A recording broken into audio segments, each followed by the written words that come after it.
ওর গাড়ি ও কেন ভাড়া করবে? আর কথা রইল শফিকুর রহমান সাহেবের, তিনি তো। আমি আঙ্কেলের কথা থামিয়ে দিলাম। আঙ্কেল বাদ দাও তো, সেটা বলা লাগবে না। আর তুই শালা এত বকবক করিস কেন? মাথা তো পুরাই হ্যাং করে দিলি। একদম চুপ থাক। কিছুক্ষণের মধ্যেই আমরা আমাদের বাড়িতে পৌঁছে গেলাম আর গেটের সামনে গাড়ি থামিয়ে দিলাম। আর হর্ন দিতেই গেট খুলে গেল। দেখলাম তানবীর হা হয়ে তাকিয়ে আছে। শালা মুখ বন্ধ কর, মশা ঢুকে যাবে তো। শালা এটা তো শফিকুর রহমানের বাড়ি। কে বলছে? শালা এটা আমার বাড়ি।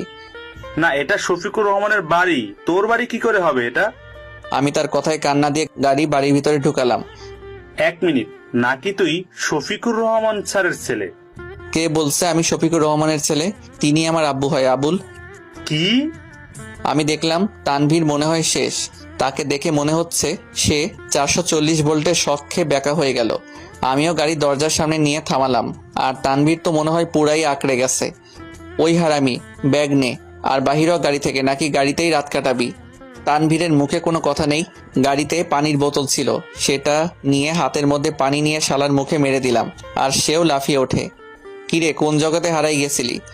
শালা তোরে আমি কোনো মাফিয়া বা গ্যাংস্টার টাইপের কেউ মনে করছিলাম, কিন্তু তুই যে এই প্রজাতির জিনিস হবি কে জানতো? এত বড়লোক হওয়ার পরেও তুই কিভাবে এই ক্ষেত রূপেছিলি? এটাই আমি। এবার চল ভিতরে। আমি ব্যাগ নিয়ে তানভীর সহ ভিতরে গেলাম। আম্মু আমাকে দেখে শক খেয়ে গেল। আব্বু তুই তুই আসছিস?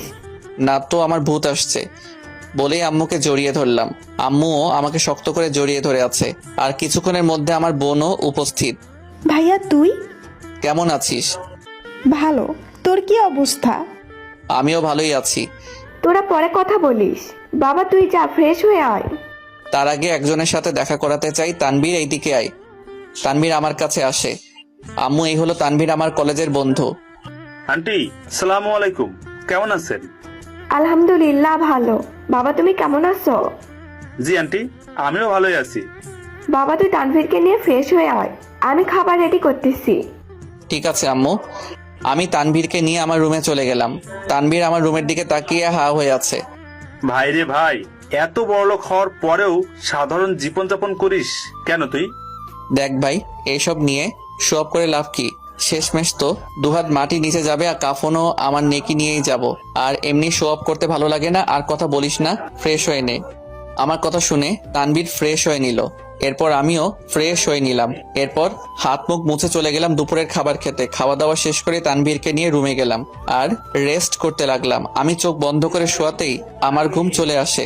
সন্ধ্যাবেলা আমি উঠি আর দেখলাম তানভীর শালাও ঘুমের মধ্যে আছে।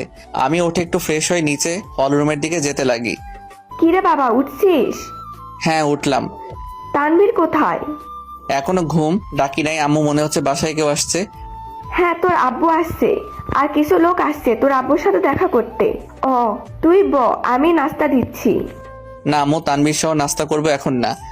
আমিও হল রুমের দিকে যেতে লাগি, কারণ আমি কোনো চেনা মানুষের গলার আওয়াজ শুনতে পাচ্ছি। আমি একটু এগিয়ে যেতেই একজনকে দেখলাম আর তাকে দেখেই দিলাম উল্টো দিকে দৌড়। আমি এক দৌড়ে উপরে উঠে রুমে ঢুকে দরজা মেরে দিলাম আর খাটে ধাম করে বসে পড়লাম। আমার বসাতে খাটটা নড়ে ওঠে আর তানভীরও লাফিয়ে ওঠে।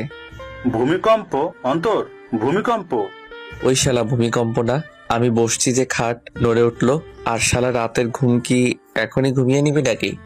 না দোস্ত, উঠতাম তো, কিন্তু শরীরের অলসতা চলে আসছে তাই আর কি। কিন্তু তোকে অন্যরকম দেখাচ্ছে কেন? মনে হয় কিছু থেকে শখ খেয়ে আছিস। ঠিক বুঝছিস, শখ খাওয়ার মতোই কাণ্ড ঘটে আছে। কেন, কি হয়েছে? আব্বু বাসায় আসছে। শালা এটা শখ খাওয়ার কি আছে? তোর আব্বু তো বাসায় আসবেই, এটা তো স্বাভাবিক ব্যাপার। তানভীর যা, শালা পুরা কথা তো শোন। আব্বু বাসায় আসছে ঠিকই, আর আব্বুর সাথে দেখা করতে দুজন লোকও বাসায় আসছে। তো তুই এখন কি বুঝাতে চাচ্ছিস? লোক তোরে দেখে ফিদা হয়ে গেছে, তোরে মেয়ের জামাই বানাইতে চাইতেছে নাকি? এক লাথি দিমু শালা, কথায় কথায় বাম